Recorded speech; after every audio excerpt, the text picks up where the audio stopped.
Olá pessoal, tudo bom? Eu sou o Caio Maciel, estamos começando mais um vídeo referente a uma atividade proposta pela professora de Resistência dos Materiais, baseada na unidade 1, seção 1.3 do nosso livro didático, onde nós temos que demonstrar dentro de um determinado assunto alguns cálculos específicos de uma atividade anterior, que foi o desenho de uma treliça através do programa FTOO. Então vamos lá. Eu escolhi esse tema aqui, como calcular a tensão de cisalhamento máxima de uma determinada seção, no caso aqui de formato retangular. A minha treliça vai estar aparecendo aí em cima aí, e eu escolhi um determinado ponto dessa treliça, que tem essas características aqui de seção de forma retangular, e eu vou calcular aí a nossa tensão máxima de cisalhamento. Eu fiz todos os cálculos aqui já para poder dar uma adiantada, então, porque o vídeo é curto, então eu vou explicar para vocês basicamente como conseguir chegar a esses resultados. A primeira coisa que eu fiz foi determinar qual era a nossa fórmula, né, para poder descobrir isso daí. Onde que eu descobri que, ou melhor, na verdade essa fórmula já existe, que é a tensão máxima igual a nossa força cortante vezes o nosso momento estático, sobre o nosso momento de inércia, vezes a espessura. Botei todas a fórmula aqui e o significado de cada incógnita. Fiz aqui o desenho da nossa seção.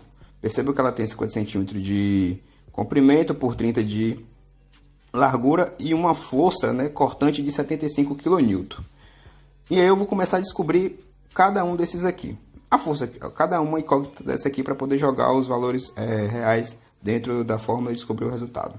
Então vamos lá. Para a força cortante, a força basicamente que é aplicada em cima dessa peça, dessa seção, que pode correr o ponto de cisalhamento. Ou seja, a minha força cortante no caso, é de 75 vezes 10 ao cubo, Newton. Não posso colocar 75 kN porque a nossa conta vai dar errada lá na frente. Então vamos lá, nosso momento estático. O que eu fiz aqui? Eu redesenhei toda a nossa figura, dividi ela ao meio e da metade e nesse meio aqui eu descobri o meio dela novamente, o meio do meio, onde eu tenho aqui agora um total de 25 centímetros, né? Onde era 50 se tornou 25. Temos aqui ainda continuando com a largura de 30 centímetros e a metade dos 25 que dá um total de 0,25, transformado tudo isso em metro. Joguei na fórmula onde que diz que o nosso momento estático é igual à somatória das forças de y barra vezes a área. Eu cheguei a esse valor aqui, né, transformando todos os valores aqui em metro, eu cheguei ao valor de 0,009375 metros cúbicos. E transformei também isso aqui em notação científica.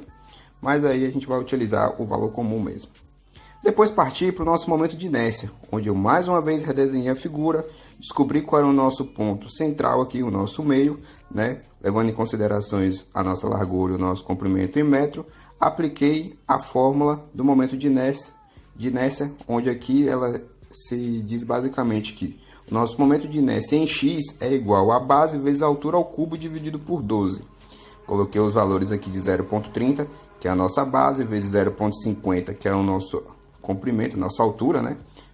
Elevado ao cubo, que no caso aqui deu um total de 3 vezes 3,125 vezes 10 ao cubo menos 3.